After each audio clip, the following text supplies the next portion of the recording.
जब एक बिगड़ी हुई नोबल ब्रैट को लगा कि वो जो चाहे कर सकती है, उसने हमारे एमसी पर सीवर का गंदा पानी फेंक दिया, उसे लात मारी और घमंड से कहा कि अपनी औकात याद रखो। लेकिन उसे बिल्कुल अंदाजा नहीं था कि वो अपनी जिंदगी की सबसे बड़ी गलती कर रही है। जैसे ही उसने फिर से लड़ने की कोशिश की, एमसी ने उसे जोरदार थप्पड़ मारकर रियलिटी चेक दे दिया, और फिर एक और। जाहिर है वो लड़की उसी बिगड़ी हुई ब्रैट की तरह रोने चिल्लाने लगी।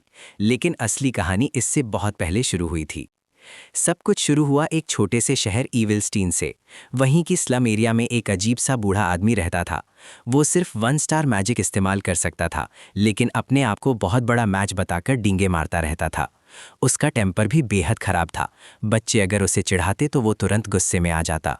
और यही चिड़चिड़ा बूढ़ा आदमी था जिससे हमारा एमसी मैजिक सीखने का फैसला करता है। असल में एमसी ने उसे गुरु इसलिए चुना क्योंकि उसे अपने साथ कुछ फॉलोअर्स चाहिए थे, और बूढ़े आदमी को किसी ऐसे इंसान की ज़रूरत थी जो उससे ज्ञान ले सके। बूढ़ा अक्सर खड़ा होकर एमसी को मैजिक प्रैक्टिस करते देखता रहता। एक दिन उसके चेहरे पर हल्की मुस्कान आ गई, क्योंकि उसे समझ आ गया कि ये लड़का टैलेंटेड है। एमसी आसानी से माना के फ्लो को महसूस कर सकता था। इसी टैलेंट का इस्तेमाल करते हुए एमसी ने एक आइस स्पीयर क्रिएट किया और दूर खड़े पेड़ की तरफ फेंक दिया। स्पेल इतना सटीक था कि बूढ़े आदमी की रीढ़ में ठंडी सहरन दौड़ गई। उस दिन के बाद एमसी पूरा 1 साल उस बूढ़े के घर में रहा। वो उसके लिए छोटे मोटे काम करता, बदले में मैजिक सीखता, और धीरे धीरे वो खुद भी एक 1 स्टार मैच बन गया। एक रात बूढ़े ने उसे अपने पास बैठाया और कहा कि शहर की नॉर्डर्न वॉल के पार ऐसे नोबल्स हैं जो लीगल ड्रिंकिंग एज से पहले ही 3 स्टार मैच बन जाते हैं। फिर उसने कहा कि शायद एमसी जैसे किसी इंसान के लिए उस लेवल तक पहुंचना कभी संभव नहीं होगा। उसने चेतावनी दी कि ज़्यादा घमंड मत करना, क्योंकि जैसे ही वो 2 स्टार की दीवार से टकराएगा उसकी सारी प्रोग्रेस वहीं खत्म हो जाएगी। बूढ़े का मानना था कि मैजिक पूरी तरह ब्लड लाइन पर निर्भर करता है। चाहे कोई कितना भी स्ट्रगल कर ले, अगर उसके पास नोबल ब्लड नहीं है तो वो कभी ऊपर नहीं पहुंच सकता। एमसी चुपचाप ये सब सुनता रहा, लेकिन उसे लगा कि ये सब बूढ़े आदमी की अपनी अधूरी इच्छाओं का दर्द है। उस रात माहौल अजीब सा भारी था, और अगली सुबह जब एमसी वापस घर लौटा तो उसने देखा कि बूढ़ा ज़मीन पर पड़ा है। उसकी लाइफलेस बॉडी पूरी तरह चोटों से भरी हुई थी। साफ दिख रहा था कि उसे बुरी तरह पीटा गया था। पहले एमसी ने सोचा कि बूढ़े ने कहीं झगड़ा कर लिया होगा, लेकिन बाद में उससे पता चला कि बूढ़े ने एक वेयरहाउस से 2 स्टार स्पेल बुक चुराने की कोशिश की थी, और इसी वजह से गार्ड्स ने उसे इतना पीटा कि वो हमेशा के लिए ऑफलाइन हो गया। एमसी हैरान रह गया। जो आदमी हमेशा कहता था कि ब्लड लाइन ही सब कुछ है, वो आखिर क्यों एक स्पेल बुक चुराने गया? क्या वो खुद भी उस सीमा को तोड़ना चाहता था? तभी अचानक एमसी के सामने एक चमकता हुआ स्टेटस स्क्रीन प्रकट हो गया। सिस्टम ने बताया कि उसने मैजिक के बेसिक्स अनलॉक कर लिए हैं, और अब उसे अपनी प्राइमरी स्कूल ऑफ मैजिक चुननी होगी। लेकिन सिस्टम ने एक चेतावनी भी दी, एक बार फैसला लेने के बाद इसे कभी बदला नहीं जा सकेगा। ट्विस्ट ये है कि एमसी असल में उस दुनिया का मूल निवासी नहीं था, और देखते ही देखते 4 साल और गुजर गए। अब एमसी एक और शक्तिशाली मैच के अंडर ट्रेनिंग ले रहा था। उसका नाम था कटिया फ्लेम हार्ट। वो पहले हाउस फ्लेम हार्ट की मिस्ट्रेस थी, जो कभी एक शक्तिशाली वाइकाउंट काउंटी हुआ करती थी। कटिया खुद एक 3 स्टार मैच थी, इसलिए कई मर्सनरी ग्रुप उसे अपने साथ लेना चाहते थे। जब वो ईविलस्टीन में रह रही थी तब वो बेल्डन मर्सनरी कॉप्स के लिए कॉन्ट्रैक्ट लेती थी, और वहीं उसने एमसी को 1 स्टार मैजिक की असली ट्रेनिंग दी। क्योंकि वो खुद 3 स्टार मैच थी, इसलिए एमसी ने उससे बहुत कुछ सीखा। एक दिन बेल्डन स्टावन में ट्रेनिंग के दौरान कटिया ने कहा कि हर मैच के अंदर ऊंचा उठने की इच्छा होना नॉर्मल है। उसने साफ कहा कि एमसी के अंदर वो टैलेंट मौजूद है, लेकिन उसने ये भी चेतावनी दी कि अगर वो ज़रूरत से ज़्यादा लालची बन गया तो उसकी प्रोग्रेस धीमी हो जाएगी। थ्योरी खत्म होने के बाद कटिया ने एमसी से कहा कि अपनी आंखें बंद करो और अपने माना को महसूस करो। उसे महसूस करना होगा कि माना कहाँ से पैदा होता है, किस तरह बहता है, और फिर उसी फ्लो को इस्तेमाल करके अपनी कल्पना को हकीकत में बदलना होगा। एमसी ने जैसे ही ऐसा किया, उसके शरीर के चारों तरफ एक चमकती हुई ब्लू माना वेव फैल गई। ये देखकर कटिया हैरान रह गई, क्योंकि इससे साफ पता चल रहा था कि उसके पास जन्मजात बहुत ज़्यादा इन्नेट माना है। साथ ही उसका माना बेहद स्टेबल भी था, शायद इसलिए क्योंकि उसने पहले ही काफ़ी फील्ड एक्सपीरियंस हासिल कर लिया था। तभी अचानक एमसी ने अपनी आंखें खोली और दूर कहीं से एक जोरदार धमाका हुआ। पूरा बिल्डिंग हिल गया और अंदर मौजूद सभी लोग घबरा गए। मर्सिनरी तुरंत बाहर भागे ये देखने कि आखिर हुआ क्या है। कुछ लोग तो ये भी सोचने लगे कि शायद शहर पर हमला हो गया है। कटिया ने तुरंत एमसी का हाथ पकड़ा और धीमे से कहा, चुप रहो और बस मेरे पीछे आओ। वो उसे एक प्राइवेट जगह पर ले गई और बोली कि ध्यान से सुनो, नोबल्स अपने प्रिविलेज को लेकर बेहद सेंसिटिव होते हैं और उनमें से सबसे बड़ा प्रिविलेज है मैजिक। दुनिया के लोग इन्नेट ताकत को एक ब्लेसिंग मानते हैं, लेकिन असल में ये सिर्फ नोबल्स के लिए लागू होता है। कट्या ने समझाया कि किसी कॉमनर का 3 स्टार मैच बनना बेहद रेयर है और जो भी ऐसा कर पाता है उसने अपनी पूरी जिंदगी मैजिक को समर्पित कर दी होती है। फिर उसने धीमी आवाज़ में कहा, अभी अभी जो धमाका हुआ वो असली नहीं था, वो एक 2 स्टार डिल्यूजन टाइप स्पेल था जिसे ऑडिटरी हैलुसिनेशन कहा जाता है। और आप विश्वास नहीं करेंगे, एमसी को खुद भी पता नहीं चला कि उसने क्या कर दिया, लेकिन उसी पल 14 साल की उम्र में एमसी आधिकारिक रूप से एक 2 स्टार मैच बन चुका था। उस दिन के बाद कट्या उसके साथ कई जगहों पर यात्रा करती रही और रास्ते में उसे एक के बाद एक नए स्पेल सिखाती रही। असल में कट्या ने एमसी को सिर्फ मैजिक ही नहीं सिखाया, बल्कि उस हाई सोसाइटी के बारे में भी बताया जिसमें वो कभी एक नोबल के रूप में रहती थी। देखते ही देखते एक और साल गुजर गया और फिर एक दिन कट्या को जाना पड़ा। उसे काउंटी ऑफ अल्वे ने प्राइवेट ट्यूटर के रूप में नियुक्त कर लिया था। हाउस अल्वे एक बेहद पावरफुल नोबल हाउस था, इतना प्रभावशाली कि कैपिटल का ग्रैंड ड्यूक भी उनका सम्मान करता था, क्योंकि उनके साथ काउंट एल्वेटोर खड़ा था। कट्या के लिए ये ऑफर ठुकराना नामुमकिन था, क्योंकि इतने बड़े नोबल हाउस का मैजिक टीचर बनना किसी भी मैच के लिए बहुत बड़ी किस्मत की बात होती है। लेकिन जाते जाते उसने एमसी को एक गिफ्ट दिया, एक 2 स्टार स्पेल बुक। जब एमसी ने अपना स्टेटस स्क्रीन खोला तो उसमें कई मैजिक स्पेल्स दिखाई दिए, हालांकि उनमें से ज़्यादातर अभी लो लेवल स्पेल्स थे जिन्हें और डेवलप करना ज़रूरी था।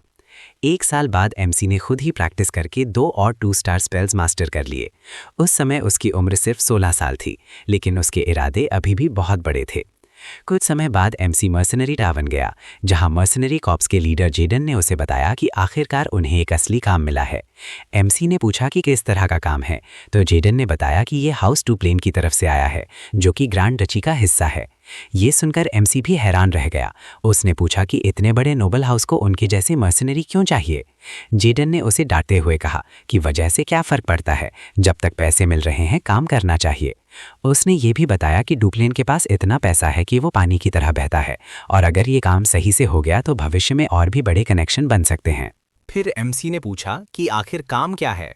जेडन ने बताया कि उन्हें ग्रैंड ड्यूक के इलाके के बाहरी हिस्से में कुछ मॉन्स्टर्स को काबू करना है। लेकिन ये सुनकर एमसी को तुरंत शक हो गया। उसने कहा कि ये अजीब है कि इतना बड़ा नोबल हाउस सिर्फ कुछ मॉन्स्टर्स के लिए मर्सनरी को बुलाए।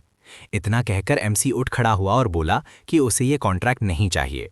जेडन चिल्लाया, रुको, लेकिन एमसी ने कहा कि वो शेडी जॉब्स नहीं करता। जेडन ने समझाया कि वो खुद ये काम करना चाहता था, लेकिन क्लाइंट को खास तौर पर एक मैच चाहिए और आजकल मर्सनरी ग्रुप्स में मैच बहुत कम है, इसलिए ये काम सिर्फ एमसी ही कर सकता है। फिर भी एमसी को शक था। उसने कहा कि कुछ मॉन्स्टर्स को ख़त्म करने के लिए मैच की ज़रूरत होना बहुत अजीब है। तभी जेडन ने अचानक उसकी तरफ एक गोल्ड कॉइन फेंक दिया, एडवांस फीस के तौर पर, और बस उस एक गोल्ड कॉइन ने एमसी को दोबारा सोचने पर मजबूर कर दिया। कुछ ही देर बाद 3 लोग टैवन में आए। उनमें से एक ने अपना चेहरा हुड से ढका हुआ था। जेडन ने उन्हें एमसी से मिलवाया और बताया कि यही क्लाइंट है, लेकिन उनके साथ आया एक बूढ़ा आदमी तुरंत नाराज़ हो गया। उसने कहा, ये तो बच्चा है। वो जेडन से बोला कि उसने किसी काबिल इंसान की उम्मीद की थी, किसी बच्चे की नहीं। जेडन ने जवाब दिया कि एमसी असली टैलेंट है और वो सबसे बेहतरीन मैच है जिसे वो जानता है। बूढ़ा फिर भी मना कर रहा था, लेकिन तभी उस हुड पहनी महिला ने उसके कान में कुछ फुसफुसाया और आश्चर्य की बात, बूढ़ा तुरंत मान गया। इसके बाद वे सब प्लेन एरिया की तरफ निकल पड़े मॉन्स्टर्स का शिकार करने। वहां एमसी ने बड़ी आसानी से कई गॉब्लिन्स को खत्म कर दिया। उसकी एथलेटिक मूवमेंट और जबरदस्त मैजिक पावर देखकर गॉब्लिन्स मानो कचरा बनकर बिखर गए। जब लड़ाई खत्म हुई तो वो बूढ़ा डिस्पैच ऑफिसर भी उसकी तारीफ करने लगा कि उसने इतनी जल्दी इतने गॉब्लिन्स को फिनिश कर दिया। बाद में जब एमसी वापस टैवर्न लौटा तो उसकी साथी पेलिन उस पर चिल्लाने लगी। उसने कहा कि वो नोबल्स का लैपडॉग बन गया है। पेलिन ने याद दिलाया कि चाहे कुछ भी हो जाए, उन्हें उन घमंडी नोबल्स के सामने झुकना नहीं चाहिए। लेकिन जेडन ने शांत होकर कहा कि इस काम के पैसे बहुत अच्छे मिले हैं। जैसे ही पेलिन को पता चला कि एमसी को एक गोल्ड कॉइन मिला है, वो तुरंत चिल्लाने लगी कि उसे भी इस काम में शामिल किया जाए। वो मजाक में बोली कि अगर जरूरत पड़ी तो वो नोबल्स के पैरों में भी रेंग सकती है। ये सुनकर जेडन गुस्से से बोला, चुप हो जाओ, ये काम ऐसा नहीं है। थोड़ी देर बाद पेलिन इतनी शराब पी गई कि वहीं सो गई। तब जेडन ने एमसी से पूछा कि काम कैसा रहा। एमसी ने कहा कि कुछ खास नहीं, बस कुछ गॉब्लिन्स को खत्म किया और काम खत्म हो गया। जेडन ने कहा कि पहली नज़र में क्लाइंट अजीब लगे थे, लेकिन उनके पास पैसा ज़रूर है। एमसी ने भी माना कि उनके पास पैसा है, लेकिन उसे अभी भी शक था कि वे सच नहीं बोल रहे। उसने बताया कि उस नोबल डिस्पैच ऑफिसर ने कहा था कि उसे 3 चीज़ें चाहिए: युवा उम्र, स्टैमिना और सोशल स्किल्स। लेकिन एमसी के पास इनमें से एक भी चीज नहीं थी, और जो महिला खुद को किचन मेट बता रही थी, उसके हाथ बिल्कुल साफ थे, जैसे उसने कभी रफ काम किया ही ना हो। एमसी अपनी ऑब्जर्वेशन आगे बताने ही वाला था कि जेडन ने उसे रोक दिया। उसने कहा, हम मर्सिनरी हैं, क्लाइंट के निजी मामलों में दखल देने की जरूरत नहीं, काम लो, पूरा करो और पैसे लेकर निकल जाओ। एमसी ने सिर हिलाकर हामी भर दी, क्योंकि इस खतरनाक दुनिया में आखिरकार सबसे जरूरी चीज है जिंदा रहकर अपनी रोजी कमाना। अगले दिन एमसी ने फिर कुछ गॉब्लिन्स को खत्म किया। जेडन खुशी से झूम उठा और तुरंत पेमेंट मांगने लगा। उसे इस बार 2 गोल्ड कॉइन्स मिले और वो खुशी से लगभग पागल हो गया। लेकिन तभी वो डिस्पैच ऑफिसर फिर से एमसी के पास आया। उसने कहा कि उसे एमसी की स्किल्स बहुत पसंद आई हैं और वो उसे एक नया काम देना चाहता है। ये सुनकर जेडन और एमसी दोनों कंफ्यूज हो गए। तब बूढ़े ने सीधे मुद्दे पर आते हुए कहा, इस नए काम के लिए तुम्हें 15 गोल्ड कॉइन्स मिलेंगे। और जैसे ही एमसी ने इतनी बड़ी रकम सुनी, उसने बिना ये जाने कि काम क्या है तुरंत हाँ कह दी। कुछ ही देर बाद वे सब हाउस डुप्लॉन की विशाल एस्टेट की ओर निकल पड़े। जैसे ही वे वहां पहुंचे, जेडन उस जगह की भव्यता देखकर हैरान रह गया। महल इतना शानदार था कि उसकी आंखें खुली की खुली रह गईं। लेकिन एमसी चुपचाप सब कुछ ध्यान से ऑब्जर्व करता रहा। तभी बूढ़े आदमी ने कहा कि अंदर जाने से पहले वो अपना असली परिचय देना चाहता है। उसने बताया कि उसका नाम डॉन है और वो ड्यूक डुप्लॉन का ग्रैंड स्टुअर्ड है। उसने माफ़ी भी मांगी कि उसने पहले अपनी असली पहचान छिपाई थी, क्योंकि उसके काम की प्रकृति ही ऐसी थी। वहीं वो बूढ़ी औरत भी आगे आई और बोली कि उसका नाम कैटरीना है। वो कोई साधारण किचन मेट नहीं, बल्कि पूरे महल की हेडमेड है। ये सुनकर जेडन पूरी तरह चौंक गया। उसने तुरंत झुककर उनका सम्मान किया और अपना परिचय दिया। लेकिन एमसी को ज़्यादा आश्चर्य नहीं हुआ, क्योंकि उसे पहले से ही शक था कि वे लोग आम नौकर नहीं हैं। और इससे ये भी साफ हो गया कि जो लड़की अब तक केप में चेहरा छिपाई थी, उसकी हैसियत भी बहुत ऊंची है। तभी उस लड़की ने धीरे धीरे अपना केप उतारा और उसके नीचे से एक बेहद खूबसूरत चेहरा सामने आया। वो मुस्कुराई और बोली, मेरा नाम एलन एलेनोर डुप्लॉन है। फिर उसने एमसी की तरफ देखते हुए कहा कि वो उसे अपनी छोटी बहन डेला का मैजिक ट्यूटर बनाना चाहती है। ये सुनकर एमसी कुछ पल के लिए बिल्कुल चुप रह गया। उसे यकीन ही नहीं हुआ कि उसे एक नोबल लेडी का ट्यूटर बनने के लिए हायर किया जा रहा है। उसी समय महल के अंदर ड्यूक डुप्लॉन अपने ऑफिस में अपने बड़े बेटे वैलेरियन के साथ बात कर रहा था। तभी अचानक दरवाज़ा जोर से खुला और उनका दूसरा बेटा रेग गुस्से में कमरे में घुस आया। ड्यूक ने उसे शांत रहने को कहा, लेकिन रेग चिल्लाते हुए बोला, सलाह मुझे नहीं, डेला को चाहिए। उसने बताया कि डेला अब हद से आगे बढ़ चुकी है। उसने उन नौकरों को भी मारना शुरू कर दिया है जिन्हें उसने खुद काम पर रखा था। वैलेरियन ने उसे धीरे बोलने को कहा, क्योंकि वो अपने पिता के साथ मीटिंग में था। लेकिन रेग नहीं रुका। उसने कहा कि पिछले 1 महीने में 10 नौकर नौकरी छोड़ चुके हैं और इसकी वजह सिर्फ डेला का व्यवहार है। वो हमेशा गुस्से में चीज़ें तोड़ देती है और किसी की भी इज्जत नहीं करती। फिर उसने अपने पिता से सीधा सवाल किया, आप कब तक डेला की इन हरकतों को अनदेखा करते रहेंगे? वैलेरियन अब ये सब बर्दाश्त नहीं कर पाया और उसने रेग को कमरे से निकल जाने को कहा। लेकिन रेग ने और भी बड़ा सुझाव दे दिया। उसने कहा कि अब समय आ गया है कि वे डेला को घर से भेज दें, क्योंकि उनके पास पहले से एलन है, जो एक परफेक्ट नोबल लेडी है। फिर उसने बताया कि डॉन ने एक मोनास्ट्री देख रखी है जहां डेला को भेजा जा सकता है। उसका मानना था कि घर पर बोझ बनने से बेहतर है कि डेला वहां जाकर भगवान की सेवा करे। ये सुनते ही ड्यूक डिप्लोन गुस्से से खड़ा हो गया और उसने रेग का सिर टेबल पर दे मारा। उसने सख्त आवाज़ में कहा, मैंने पहले ही कहा था कि डेला के भविष्य का फैसला तुम्हारा नहीं है। फिर भी रेग डरा नहीं। उसने कहा कि किसी न किसी दिन उन्हें डेला की किस्मत का फैसला करना ही पड़ेगा। उसी समय महल के दूसरे हिस्से में एमसी और एलन मुख्य किले की ओर जा रहे थे। चलते चलते एलन ने पूछा कि क्या उसने कभी डेला के बारे में सुना है। एमसी ने जवाब दिया कि उसने उसे सिर्फ डुप्लिन फैमिली की रजिस्ट्री में देखा है। ये सुनकर एलन ने सिर झुका लिया और दुखी आवाज में कहा कि डेला को सार्वजनिक रूप से ज्यादा नहीं दिखाया जाता। इतने में सामने से वैलेरियन और रेग आ गए। वैलेरियन ने एलन से पूछा कि ईविलस्टीन में उसका समय कैसा रहा।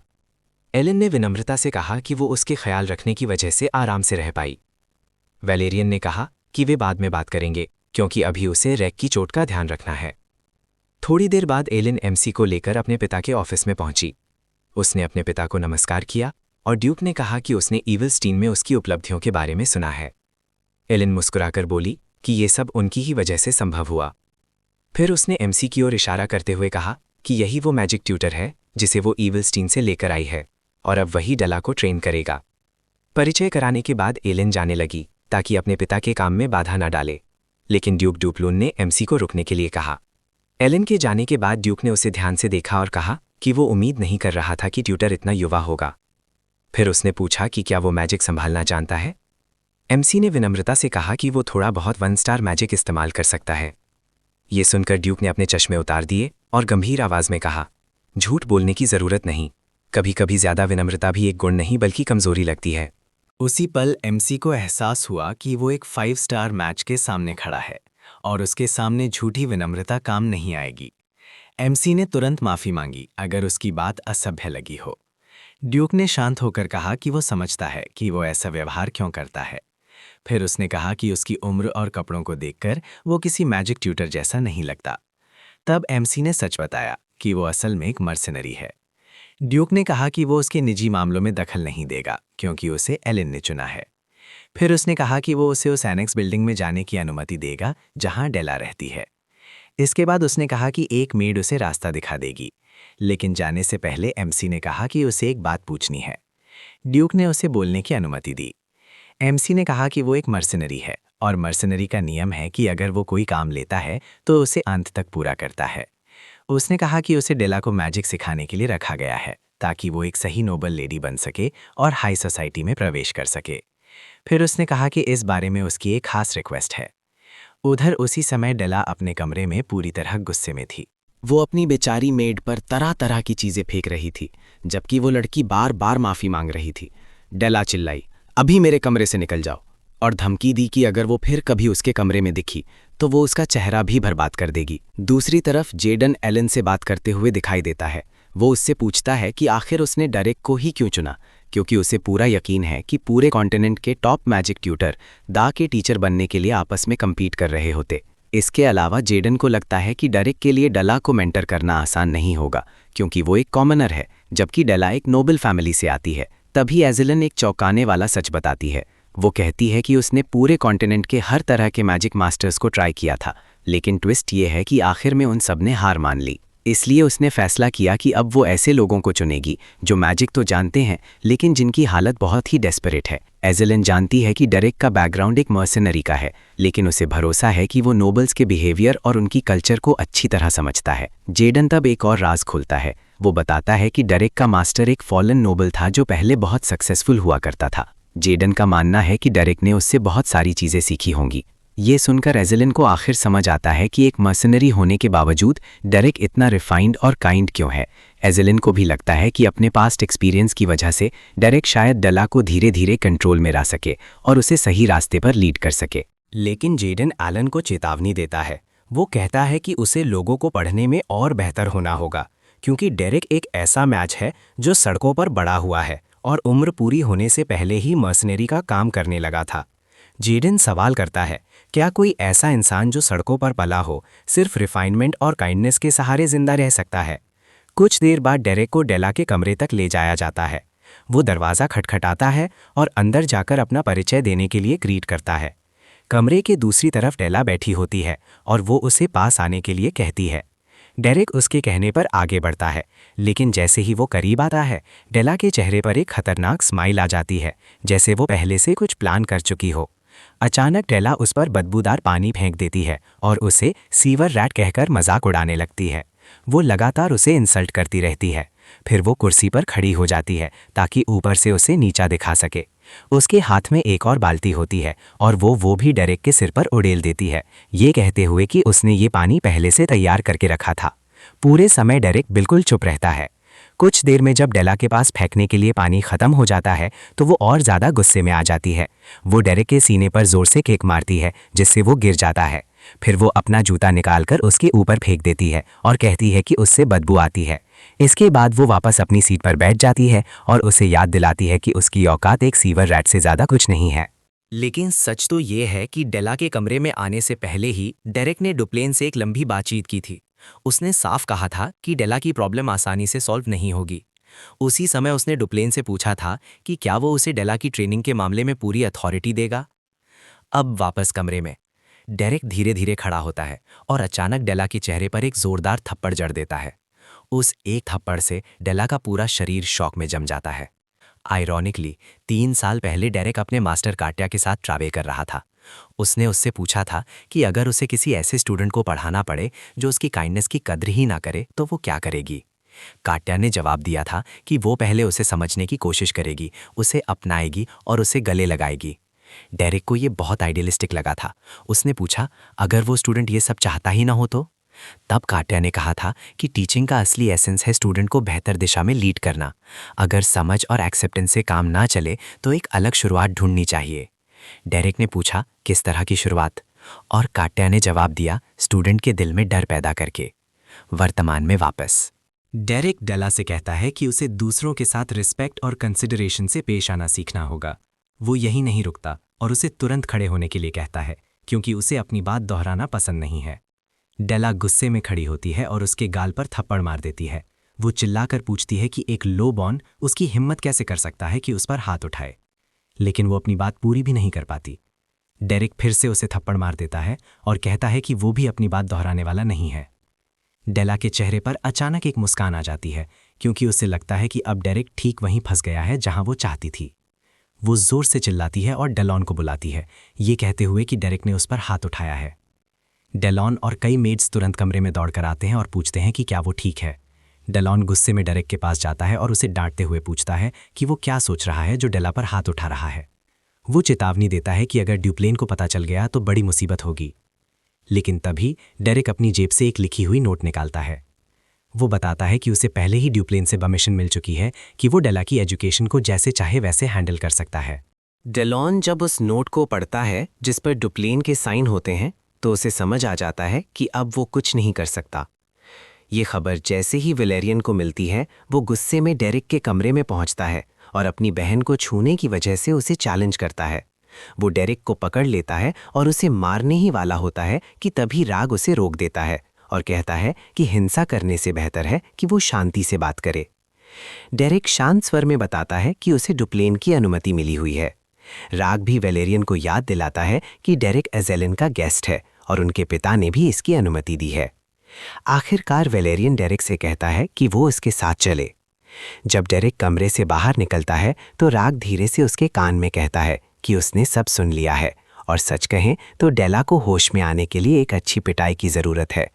वो उसके कंधे पर हाथ रखकर कहता है कि चिंता करने की ज़रूरत नहीं है क्योंकि वैलेरियन ज़्यादा आगे नहीं जाएगा। लेकिन अंदर ही अंदर राग इस बात से खुश नहीं है कि वैलेरियन अब भी अपनी बिगड़ी हुई बहन को बचा रहा है।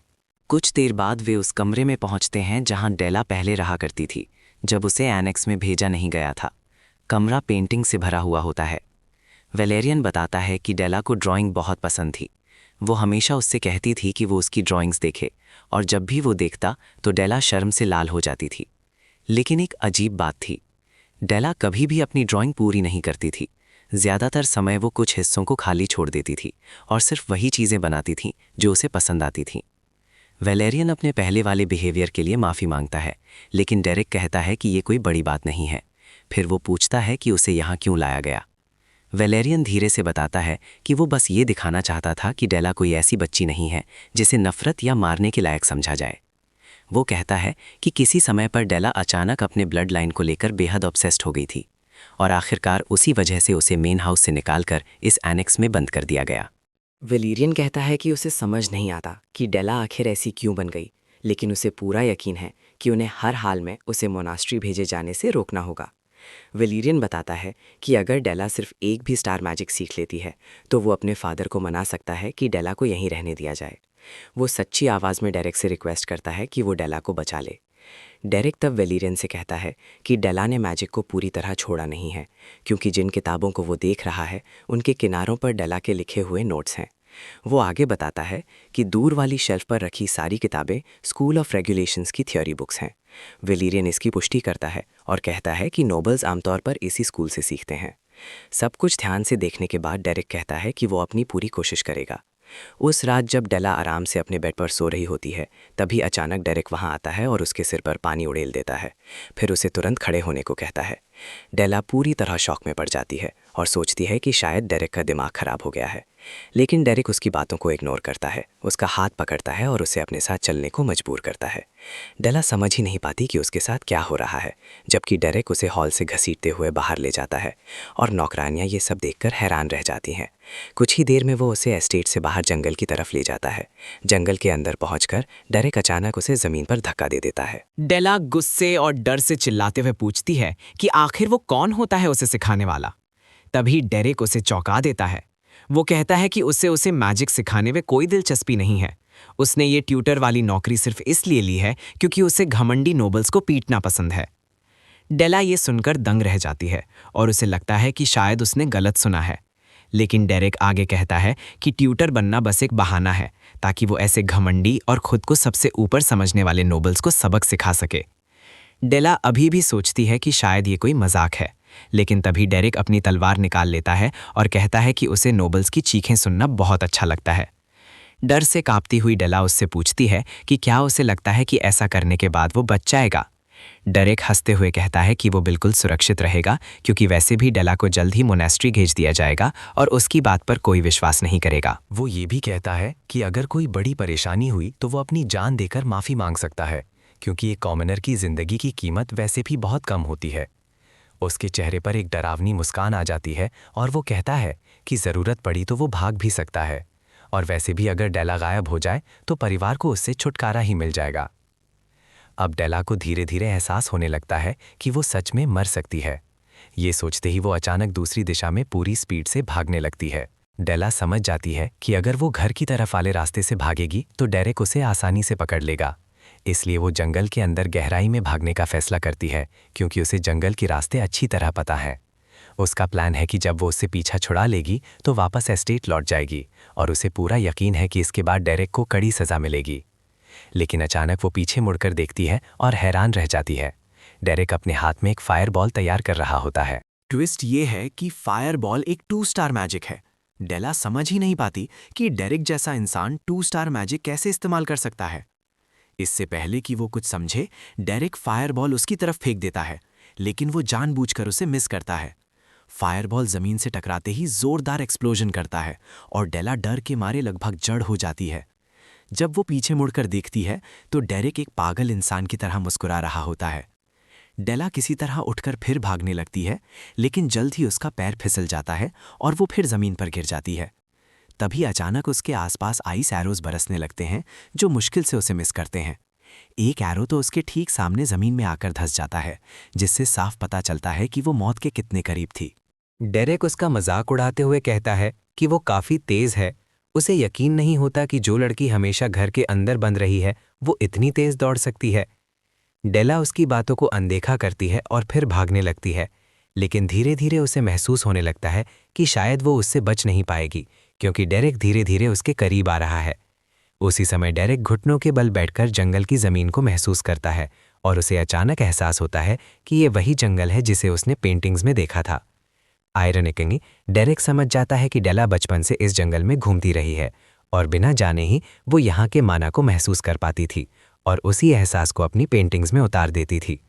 वो अभी अपने इस अनुमान के बारे में सोच ही रहा होता है कि अचानक डेला पीछे से एक बड़ा पत्थर उठाकर उसके सिर पर मारने के लिए आती है, लेकिन डेरेक बहुत तेज़ी से रिएक्ट करता है और अपनी तलवार से उस पत्थर को उसके हाथ से उड़ा देता है।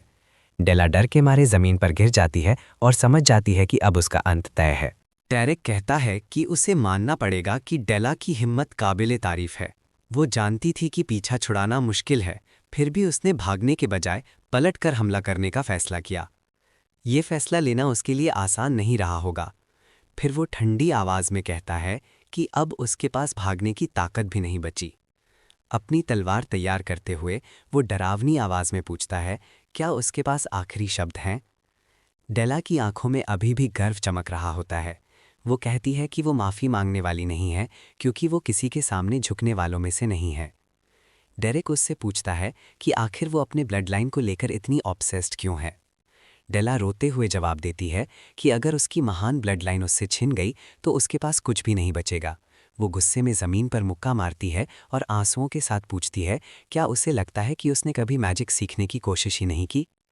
वो बताती है कि उसने जितनी भी कोशिश की मैजिक कभी काम ही नहीं करता। डेला कहती है कि अगर पेंटिंग और मैजिक दोनों उससे छिन जाएं तो उसके पास सिर्फ उसकी ब्लड लाइन ही बचती है, और अगर वो भी चली गई तो वो खुद को बिल्कुल बेकार समझेगी। ये सब सुनकर डेरिक गहरी सांस लेता है।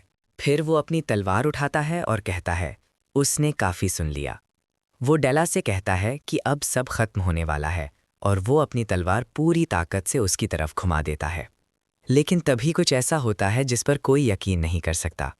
डेला तो पहले ही सोच चुकी थी कि अब उसका सिर ज़मीन पर लुढ़कने वाला है, लेकिन जब वो धीरे धीरे अपनी आंखें खोलती है तो उसे एहसास होता है कि वो अभी भी जिंदा है।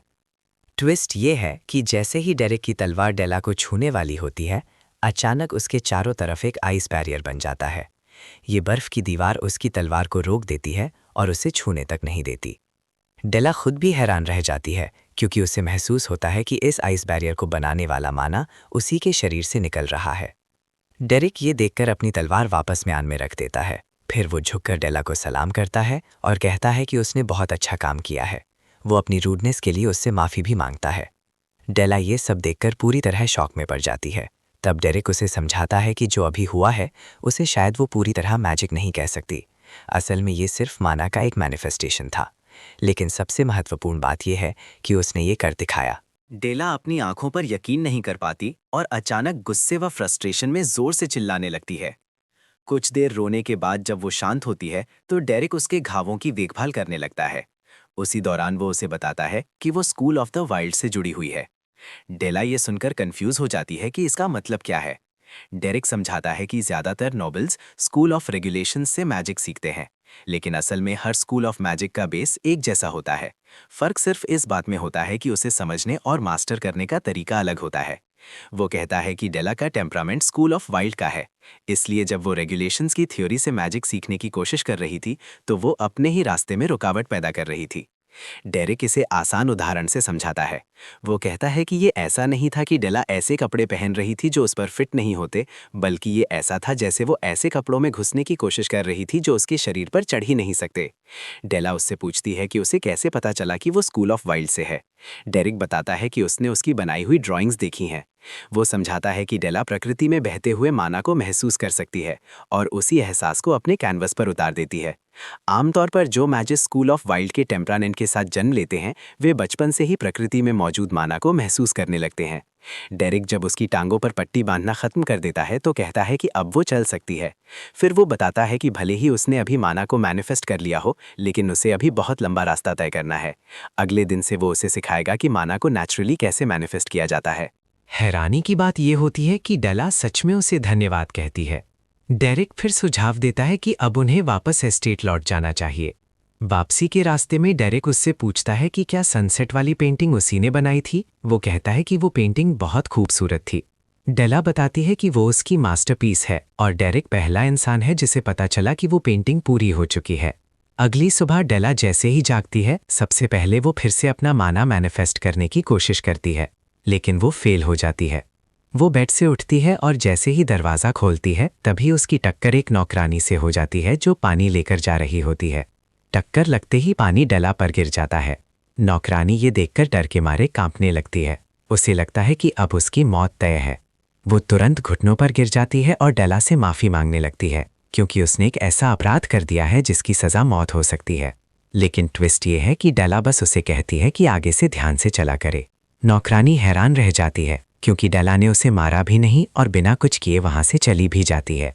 थोड़ी ही देर में बाकी नौकरानियां वहां आ जाती हैं और उससे पूछती हैं कि वो ठीक तो है। वो बताती है कि डेला ने उसे कुछ नहीं किया, बस सावधान रहने को कहा। ये सुनकर सब सोचने लगती हैं कि आखिर पिछली रात जंगल जाने के बाद डेला में ऐसा क्या बदल गया। उधर डेरिक अभी भी सो रहा होता है जब अचानक डेला उसके दरवाजे पर जोर जोर से दस्तक देने लगती है और उसे उठने को कहती है। ये शोर सुनकर डायलन वहां आता है और डेला को शांत रहने को कहता है क्योंकि उसे अपने मैनर्स का ध्यान रखना चाहिए। तभी डेरिक दरवाज़ा खोलता है और पूछता है कि उसे क्या चाहिए। डेला तुरंत कहती है कि उसे सिखाया जाए कि वो अपने मैनिफेस्ट किए हुए माना को कैसे कंट्रोल करे, क्योंकि उसने खुद कोशिश की लेकिन वो सफल नहीं हो पाई। ये सुनकर डायलन पूरी तरह शॉक में रह जाता है, क्योंकि इसका मतलब है कि डेलाले सच में माना मैनिफेस्ट कर लिया है। लेकिन डेरेक उसकी बात सुनकर बस दरवाजा बंद कर देता है और कहता है कि वो दोपहर में वापस आए। डेला ये सुनकर मानने वाली नहीं होती। वो लगातार दरवाजे पर दस्तक देती रहती है और उसे खोलने को कहती है, लेकिन डेरेक फिर से अपने मीठे सपनों की नींद में लौट जाता है।